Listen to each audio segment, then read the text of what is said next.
knowledge has become fragmented.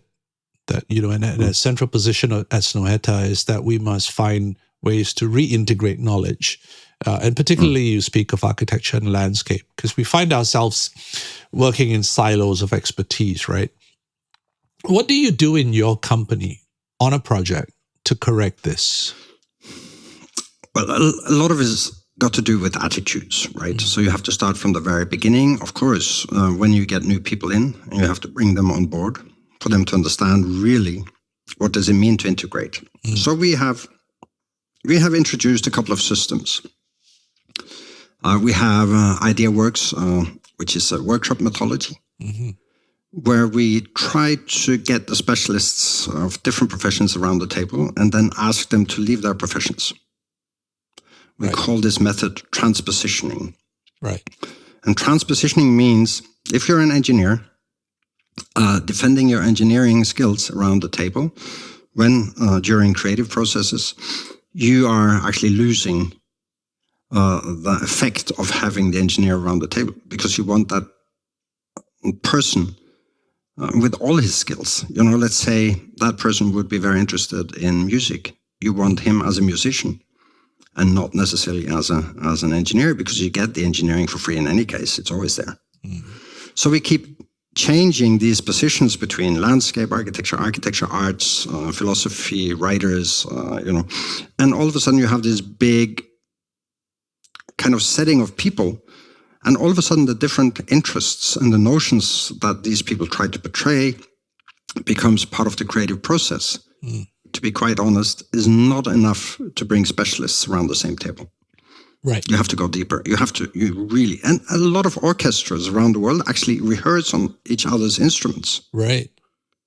For them to understand, who am I playing with when I'm playing with the guy playing the trumpet if I play the clarinet. And by doing that during rehearsals, you understand more what is this teamwork about. You actually move away from your position and you move into another one. Right. And you take it on and you understand all of a sudden, okay, so this is what it's about. And then during the concert, of course, everyone goes back to their original instrument. Right. So is it a form of role-playing then?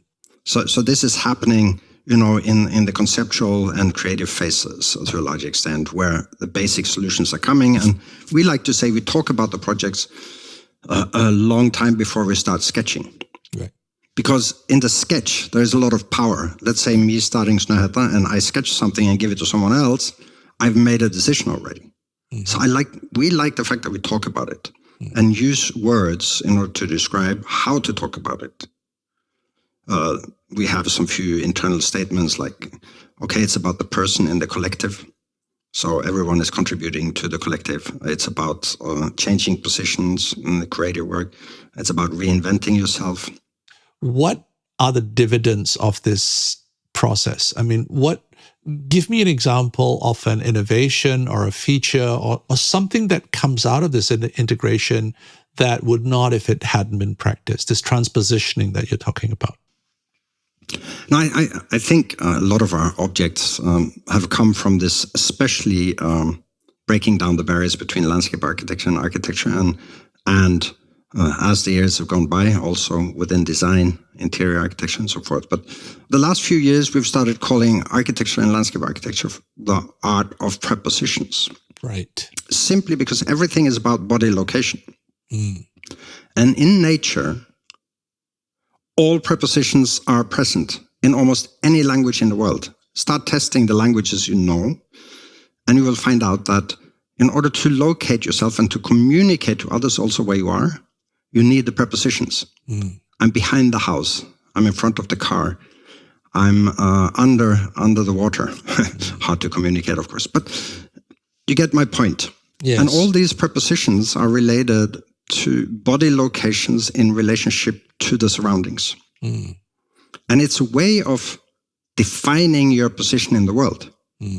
Because your eyes are always where the horizon is. If you're 200 meters up, the horizon is with you 200 meters up, right? So it always goes straight through your eyes. So you're locating yourself based on principles in nature of locating bodies to protect yourself or to be not protective, to be exposed. And by doing that, you're developing an intimacy with the surroundings, which you can normally only have in landscapes. You cannot have that except for interiors. And I think it's extremely important, this intimacy that then generates some sort of public ownership to a project by almost creating landscape, nature feelings in persons, but not copying nature. Which project do you think best represents this integration? There are many projects, but maybe a breaking point for a lot of people who come to Oslo is obviously the Opera House. It takes on a new, complete typology within a setting of performing art and ballet theaters that integrates the public in a different way. Opera and ballet houses have a particular understanding.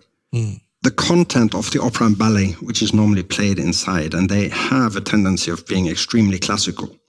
You have a front plaza, everyone walking up to the front plaza, you come through a central door, you have a double stairway up to the galleries, then you come in and you hear the same 14 operas over and over again. So I think breaking with where the expectation of typologies and architectural typologies is high, breaking it exactly there is a big point. Because that shows the possibility for so many other typologies to follow.